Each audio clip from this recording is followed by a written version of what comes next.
Welcome to Human Potential at Work, the show where we explore social impact, inclusion, and empowerment of everyone, including persons with disabilities. Get ready to be inspired, hear success stories, and learn tips and principles for bringing out the best in everyone. Hello, everyone. This is Debra, and this is Human Potential at Work. I'm excited about my guest today. His name is Andy Arias, and he's joining us from Los Angeles. He just moved to Los Angeles from the East Coast, and he connected with me on social media and started telling me a little bit about his story. And I thought, oh boy, we got to have him on this program because he has a really, really fascinating story. So he is an actor and has been in a lot of stuff. He's been in commercials. He's been in indie films. He's worked when he was younger in Disney channels, and he has some really interesting projects coming up. And I also thought it was very important, and this is something he told us before we went on air. He grew up in the foster care system, and we want to talk a little bit about that. And he was born at 5 months, and he was born with cerebral palsy. And I was like, Andy, I didn't think babies could survive being born at 5 months. And he said, well, actually we can. And he was on an incubator for 7 months. He had very young Latino parents. He comes from a Latino background, very diverse background, and we're going to talk about that as well. But Andy, welcome to the program. Thank you so much for having me. I've seen a lot of your podcasts previously, and I just thought you had such dynamic guests and individuals, and was like, I need to get on that show. So I'm so happy to be here. Thank you so much. I agree. When you reached out to me and started telling me who you were, I was like, oh, that's a very easy yes. Yes, absolutely. Because I really believe that I believe like you do, that representation matters. And I like all of the intersectionality of the diversity and inclusion conversation. And I know that's very important to you. And I know you also not only are an actor, but that you also work for the federal government, and you do a lot of policy work as well. So you have a very interesting perspective coming from a lot of different parts. So I'm looking forward to digging into this, but I really was amazed at your birth story. And also that you grew up in foster care. And I actually asked him when he told me he grew up in foster care, if his disability had anything to do with that, because you hear that, parents just getting really overwhelmed, especially if a child has a disability and they don't understand. And so let me let you tell the story. So I was taken away from my parents at the age of 6. And I think there were a lot of things going on there. There were very young Hispanic parents. I grew up in systemic poverty, which is a huge issue in the disability community. And they just didn't really have the tools, I'll say, to be the parents that, they needed to be. They had many different challenges going on economically. And I think that, a lot of their frustrations needed a release, and I, having the disability, having the most significant challenges, was that release, I think. And it's not an excuse for them, but it's the way I've made peace with the fact that I grew up in foster care. I mean, I grew up with like 7 different families throughout my youth, and I've learned something from each and every family. Because I really took the golden nuggets from all the challenges that I went through when I was a kid and said, what kind of person do I want to be? So I think for any youth that grows up in the system, because the world is not accessible to people with disabilities, but put that under a microscope like foster care, that's even less accessible to any of us. So I feel like it's important to share that message that even though you come through the system of benefits and foster care and, that very, it's just a challenge, when you're dealing with so many different families who don't understand disability, whose houses are not accessible, whose, there may be a little bit of financial sort of dependency based on your disability and based on their economic background. I just had to learn how to manage through that. And so I moved out at 17. I got a job. I was on benefits for a little bit longer, but I knew that I wanted to be out of poverty. So I got a job and off of benefits as quickly as I could because I knew that the system was built to help us, but I also felt like it was sort of an economic trap to stay on benefits and to stay in that system. So I pushed myself off of benefits as quickly as I could so I can make my own life and my own path per se. Gosh, there's so much that you said there that is so powerful. And it's, and also I think, you know, a lot of people walking what you walked would, you really have become bitter, would become bitter and just given up. And I'm not saying you don't have your moments like everybody else, but I love your attitude. I love that I'm going to get off benefits. I'm going to take care of myself. I appreciate those safety nets. Thank God we have those safety nets, Right? but I am going to take care of me because I got something to say and I got something to contribute to the world. So instead of underestimating me, why don't you get out of my way and let me show you what I can do? I believe that's Exactly. appropriate. Yeah. No, you took the words right out of my mouth. I really felt like the system was getting in my way versus helping me move forward. So I said, okay, I will use you when I need you, but right now I got me, and thank you very much, and I'll move forward. And I think it's a very important message for the young people to hear that they can live beyond what the world tells them they need to live off of or into, because I think we hear this message all the time that we're not worth things until somebody tells us we are, right? And I Right. didn't like that message, right? Because I was told I couldn't do anything when I was younger.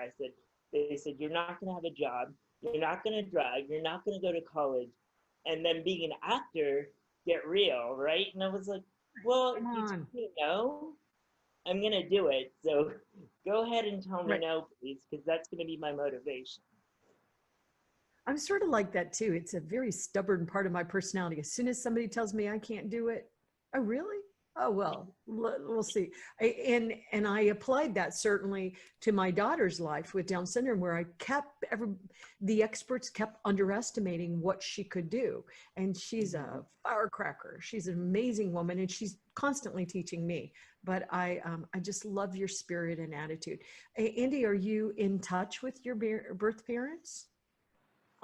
I tried to do that for a long time, and I knew that we just have a different perspective on life. Yeah. They don't view the world the way I view it. I'm very open. I'm very honest. You know, I'm LGBTQ with a disability, so I like to call myself a unicorn in a lot of respects. And so my viewpoint in life and the way I look at the world isn't something that they jive with. So I tend to, see them very infrequently, every couple of years I'll check in, how you doing, kind of thing. I do have a foster family that I consider my family that I am in constant contact with, and then my friends are my family. They are I the agree. support system that I lean on, and we're all actors. We're all trying to build our communities on a larger scale and level. So I do have family. It's just not the family that I came from. Well, and I was adopted as a child. I actually, my mother was my mother, but my mother and father divorced, and I was adopted, and so I can identify just a little bit, but I haven't lived in foster care, and so but I I know wouldn't wish people it that on grew up. anyone. I know I know it's interesting to see the man that you've become through all of those experiences, and I think the world is a better place Thank you. because you grew into who you are. So I really applaud that. But Let's talk a little bit about your acting career. And I'm fascinated with actors with disabilities. I believe representation matters. I talk about that a lot on air. And there's some really interesting things, including something that just happened yesterday. Then I don't have all the details, but where they're looking at the Academy Awards to make sure that we're really considering diversity and inclusion. And it's fascinating because sometimes people will say, what should be the best film that wins? Okay, I get that, but at the same time, depending upon whose lens you're looking from. And so it's in some ways, maybe it's unfortunate that we have to be so specific to make sure that we're considering everyone so that it's not always just about people that look like me that are white, you know? And so I think sometimes you have to be a little bit more deliberate about inclusion until society moves into it and becomes more seamless. And I believe that's what we're working on right now as society. So I love all the diversity that I'm seeing on screen now. I love that I'm seeing actors with disabilities, physical disabilities that I can see, and they're not always playing really good roles. They're playing they're playing all kind of roles. Sometimes they're jerks, sometimes they're, I can think of cuss words, but use your vocabulary. But I like that they represent the full landscape of what it means to be humans, because just because you have a disability doesn't mean you're great. It means you're human. So I was just wondering if you would explore some of those themes. I have a feeling you got a lot to say about it. I do. I really do. And I agree with you completely that sometimes we have to force the issue a little bit in order to make it relevant, right? And I think that's sort of what the Academy is doing. They're going a lot of that way to say, like, listen, we haven't focused on this. We haven't focused on diversity. We're calling ourselves out. And so until we do that, we're going to try this. Right, and they might try it for a couple of years and then go back to the old way. Right. That's been done before. But I think as far as the disability community, and I might see some things that your viewers don't agree with, but I still think it's still very white, right? Like I totally agree with you. I see disability and I see white people on screen. And when I go to auditions, I'm always asked, what's your ethnicity, right? Because sometimes the casting will say ethnically ambiguous, and basically what that means to me is they don't want to tell what you are, and if you can play white, even better. So unfortunately, I'm very light-skinned Latino, and I sometimes get mistaken for a Caucasian white person, but I always make it clear, no, I'm Latino. You can tell by my last name I'm Latino, but it's very difficult when I'm going up against a white person for the same role, and it's going to be in a larger market across the U.S. I've been told by several commercials and casting that, you're too diverse, or when it comes to my LGBTQ-ness, they say your lifestyle is too open. Right? And they'll use terms like that to tell me that I'm not straight or white enough to play a role.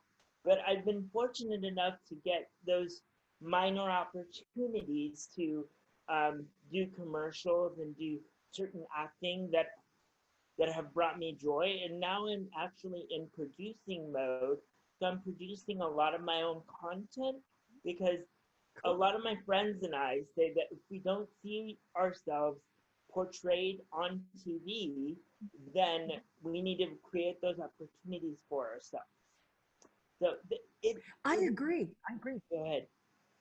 No, I just totally agree. It's almost like you can't sit back and wait for, you can't sit around and wait for people to open the door for you. And I remember I've said this on air before, but one time white privilege was trending on Twitter. And I thought, ooh, if you go in there, it could get real messy. But I thought, nope, got to be brave. So I went in and I said, and then people were saying stupid stuff, of course. Right. Some people were saying good stuff. But what I said with my white privilege, I'm opening the door so others can come in. And so we all are privileged. You know, we're privileged that we were born in developed countries. We're privileged. There's a lot of way we're privileged, but the reality is if you're white, you do have more privilege. It's just the reality all over the world, and it's ridiculous. I don't have a problem with, and this is another trigger statement probably for your audience, but I don't have a problem with white privilege. What I have a problem with is not utilizing your white privilege as a tool to help others succeed. I realize that I'm very privileged to have a job, a full-time job, and continue my passion as an actor and be off benefits. I realize that that is an entire privilege that I have.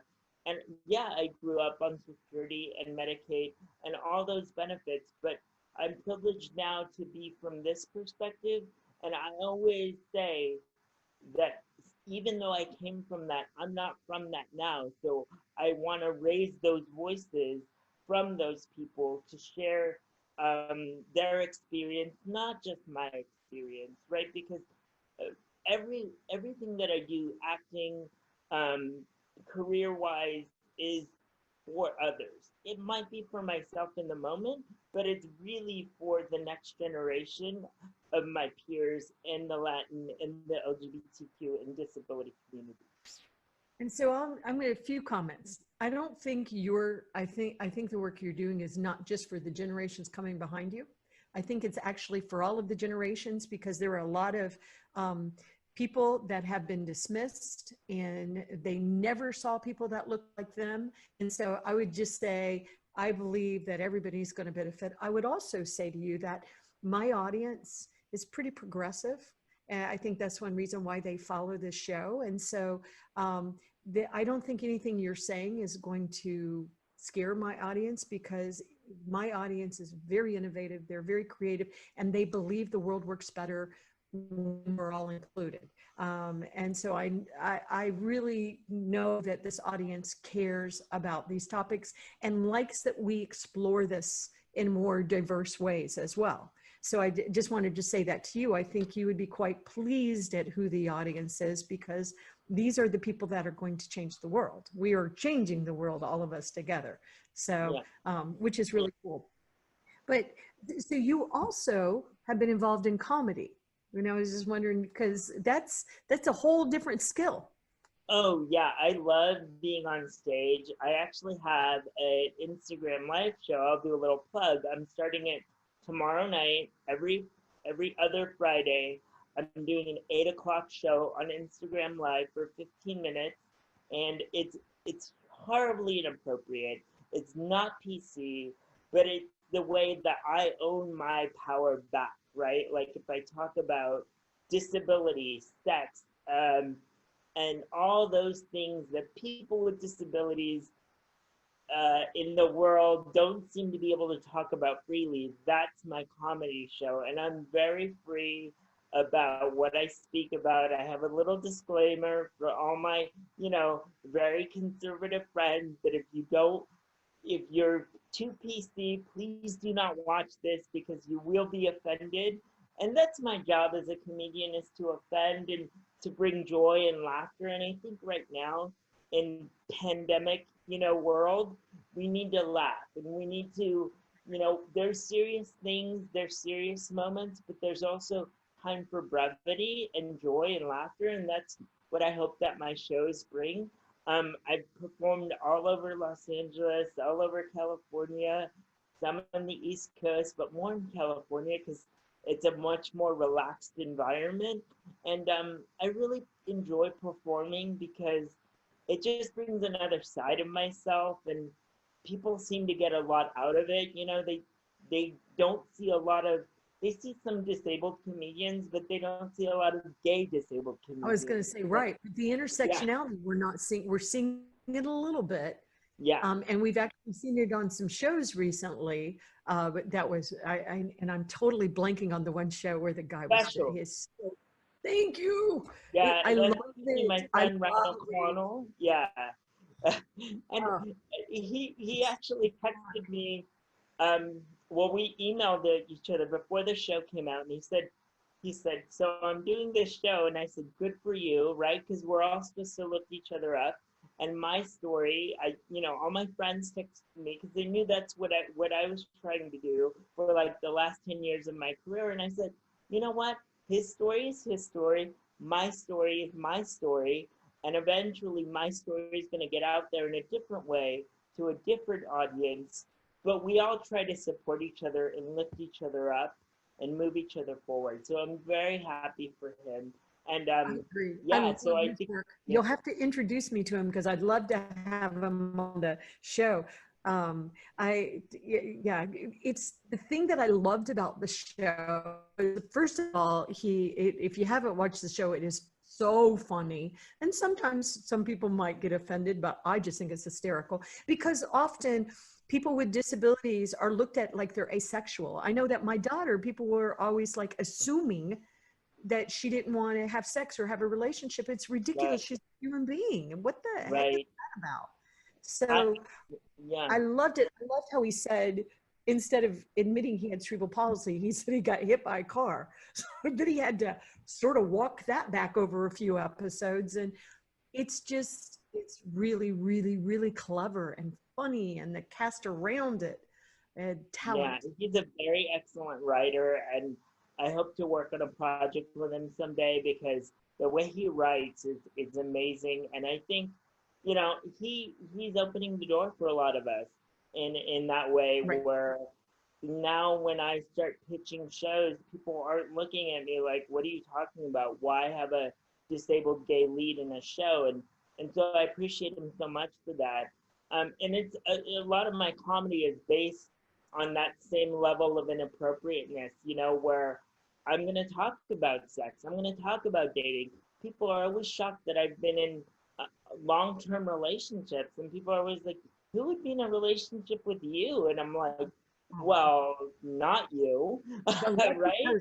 A lucky person would be, Right, right. exactly. I think I bring so much to somebody's table that, that person would be blessed to have me in their life. So, yeah. And I love on the show, and I know that you'll do this as well, how they're talking about different things, because I know one of his, the characters, she's overweight. And so she feels like she's not lovable. So we all have the things that make us feel like we're not good enough. But if we don't have, I know, representation. I remember when I have curly hair that I fight with all the time. And I remember when I was young, everybody had straight blonde short hair. And it's a silly thing, but I always felt like why do I have curly hair when I was really young? But there's so many ways that we discount ourselves and discount each other. And so I love, and we, by the way, we need one actor that's gay and has a disability.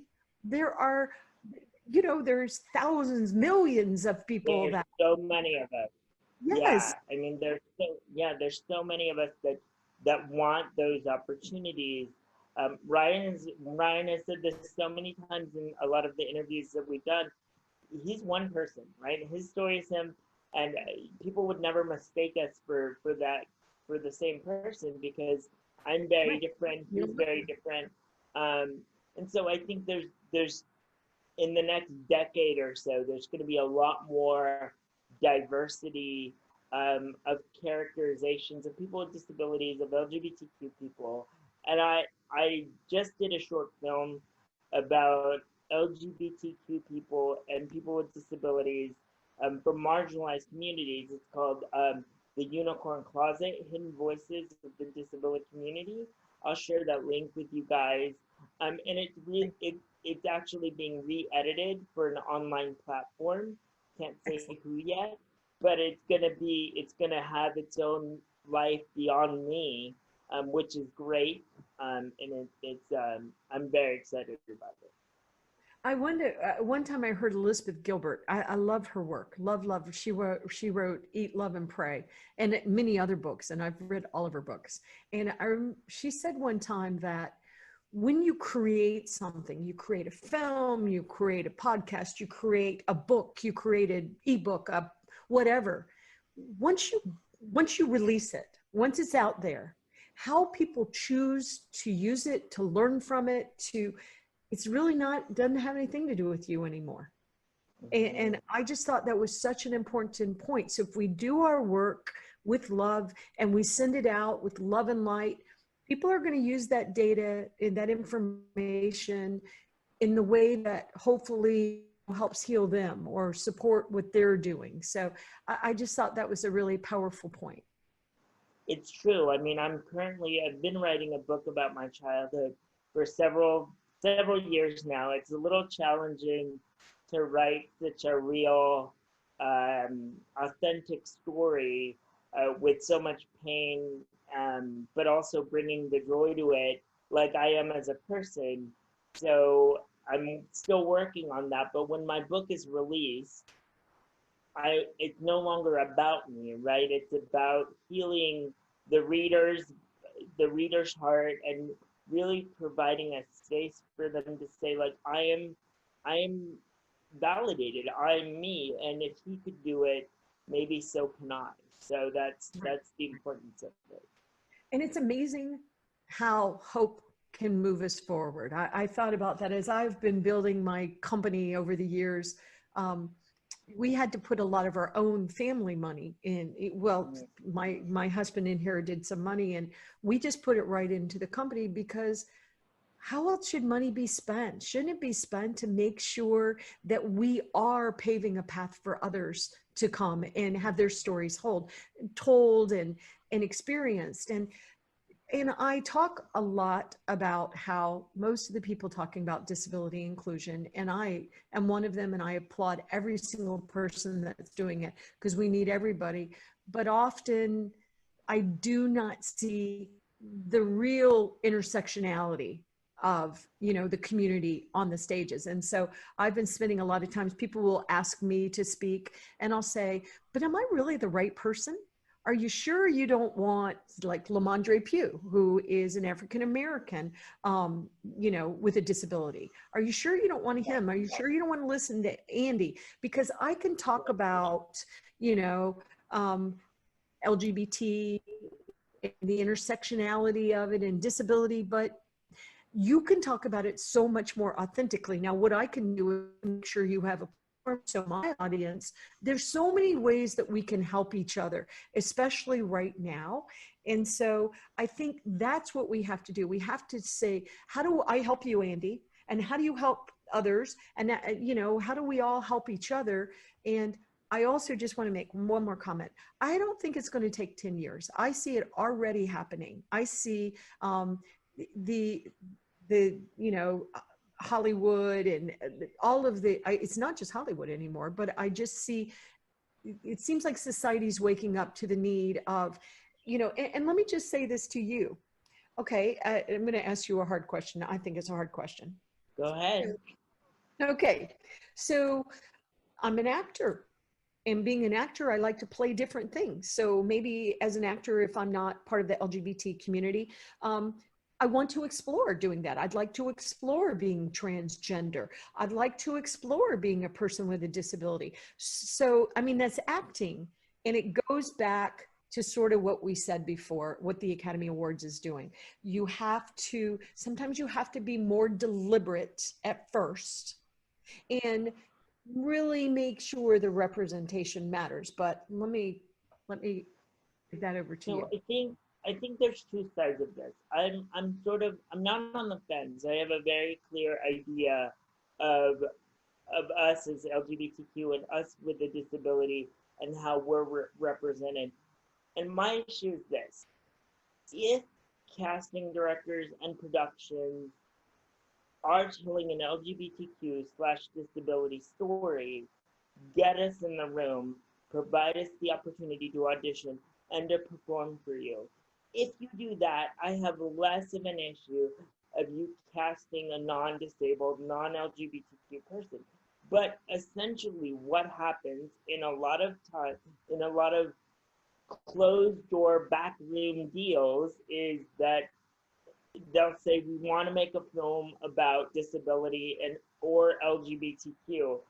Who do we know that could pull off those things? And it's not usually coming from our community. It's it's the high profile actor that is saying, I can bring in $1 million. Right. Or Fine, let me move the movie forward. I get it. It's about money, but if we never get in the door and never get to shine on the big screen, then how are you going to know that we cannot bring in that money? How do you know that we cannot bring in that revenue? I've always been told by several of my friends that are high level producers or directors, you just need that one shot, Andy, and then once people see you on the big screen, stuff's gonna start happening for you more and more.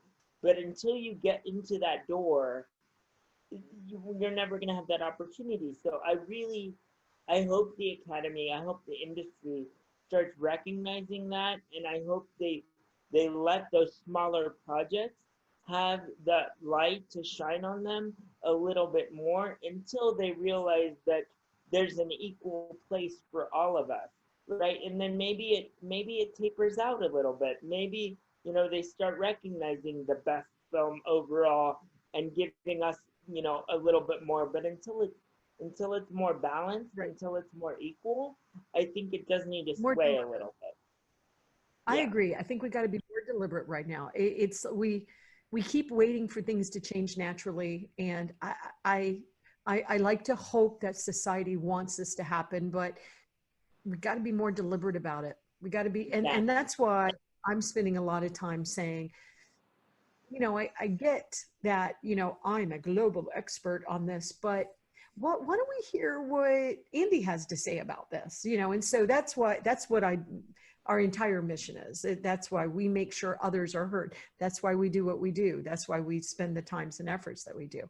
But I think it's such a great point. I remember this came up with The Rock. I'm a big fan of The Rock, and he had played a veteran, a service veteran that had gotten hurt and lost a leg. And it wound up in the movie that he actually was able to use that prosthesis to save everybody. But it's just an interesting story. And you're not even talking about $1 million. You're talking about like he can pull in hundreds of millions. Right. But it is a good point. We've got to be more deliberate. And I know that there have been, I can think of 2 actresses that actually stepped out of roles whenever it was around transgender. And and the transgender community said, wait a minute, we have some very, very talented actors. And, so what are you doing? And these actresses stepped down from the roles and said, no, you're right. So there's a part that the more famous actors can also play to help make sure that, right? Absolutely. Absolutely. I always joke with my friends that if Kevin Spacey or other actors that are now coming out as gay, if they would have come out earlier, my job, my identity wouldn't be such a challenge now as coming out as an LGBTQ person. I mean, I always joke with all my friends and say like, yeah, I could play straight, but I like to say that I have gay face, and so it's very hard for me to hide my LGBTQ-ness unless you give me a very good role that I can just morph into.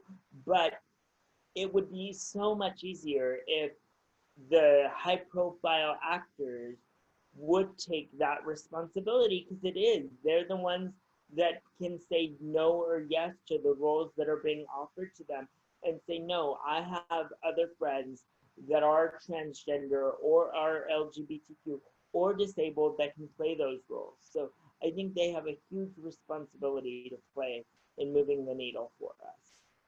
I will say also, though, so in the first place, sometimes you have to wait for society to catch up.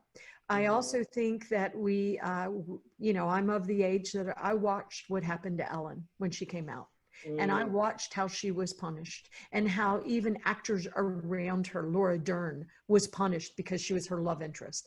And so I think a lot of people were afraid to come out and really be who they were because there was swift, retributions to you coming out. So, or you being who you really are. Now, I think society's to the point where we're like, yeah, I don't know, you're not going to do that. And so Right.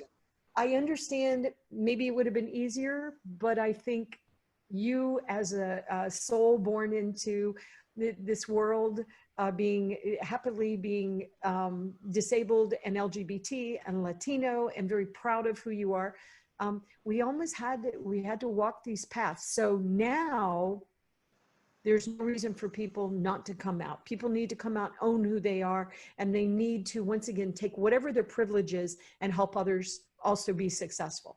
But I just wanted to say that, we punished people that, revealed who they were in the past. And we were, as a society, we were pretty vicious about it as well.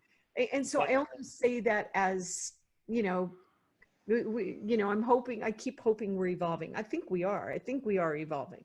But yeah. I think we are too. I think that, you are right. There were a lot of issues with coming, early 90s, even late 90s, coming out and being who you were. I'm very privileged to be born in this place, in this space, and in this time where I can be me, right? But there's still so many challenges. Mm-hmm.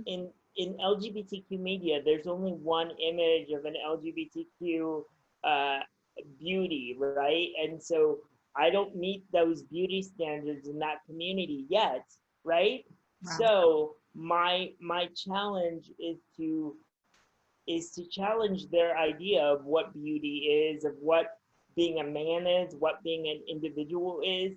And so that's what a lot of my media and a lot of my production is to challenge those stereotypes of what beauty, of what human, of what people are. And so I think that that's my and a lot of people's crosses to bear from this point on is to change what perceptions there are of disability in LGBTQ. I agree, and all the other diversity intersectionalities. And I think that, what's really cool about it is we all have a part to play. I stand on the backs of giants like Judy Heumann and others that, created the Americans with Disabilities Act and got out of their wheelchair and, went up the Capitol steps and things. So they were doing all of that work when my daughter was 3 years old, and I wasn't paying attention to it. I was trying to be a young mom, taking care of a daughter with Down syndrome, being told she couldn't do anything with her life. She wouldn't walk, she couldn't. And so I think we all have roles to play. And, thank goodness for the people above me that fought, and, and then the ones behind me and you. And so we all have something to play. But I really agree with one thing you're saying, Andy, in that where we are now in society, it is very important, like people like me that are global leaders, to say, wait a minute, you want to hear what I have to say? I think you should instead listen to what Andy's having to say, what Lamondre's saying. And once again, it doesn't mean that I don't have any value. I still have value to add, but representation has never mattered more than it does now. It is so critical and that's one thing that things are messy in the United States. Things are messy. Things are scary. They're terrifying. They're messy. But one thing I do love about living in the United States is that, messy or not, we're fighting for our rights and our peers' rights. We're fighting for rights. And I want you, Andy, to be wildly, even more successful than you are in your career, because that benefits all of us, whether you're gay, whether you're disabled, whether you're white, it doesn't matter. You are human. So I really, really applaud your work. And so, Andy, tell the audience, I know that we've talked a long time, but I could probably talk to you forever, but tell the audience how they can connect with you on social media. I know you have a website. How do people get in touch with you? How would, if I have a corporation listening, they want to, help sponsor some of the work you're doing or get engaged or use you for commercials, how do they learn about your work? How do they get in touch with you? So I do a lot of public speaking as well as acting and comedy. So if you want to know more about that, go to my website. It's Andy, Arias, ARIAS.com. So theandyarias.com. You can Google it, it's easy. Andy's Wheels on Instagram. I'm always on Instagram, so it's Andy and the WHEELZ Wheels. right? And also on Twitter, you can find me there like that. And on Facebook, it's um, I think it's actor Andy Arias on Facebook. So find me in many You're on different ways. But the LinkedIn too. easiest thing, what? Yeah, aren't you on LinkedIn too? I thought we Oh, I'm connected on on LinkedIn. LinkedIn as well. Just under my That's what I email. thought. Yeah. So you can find me, Andy Arias. Google me, and lots of things will come up. And I'm so appreciative for being on the show. I know you have a huge audience, and I thank you for using your privilege and your voice to spread our voices, because I think that's all our responsibility, right? So I appreciate you so much. Yeah, we have to help. We have to help. That's who we are. But also, as a reminder, and the audience knows this, I will make sure we provide all the links. And also, Andy and I are going to stay in touch. So as movies come out, commercials come out, his book comes out, we'll make sure that we update those links as well. So we'll give you his website, all of his social media handles, and make sure that we can track his career. But I know we're all rooting for you, Andy. We're all rooting for you. We need your voice. We need your wisdom. We need your comedy. We need your gifts. And you need to help the generations above you and behind you. So Thank you thank you. so much.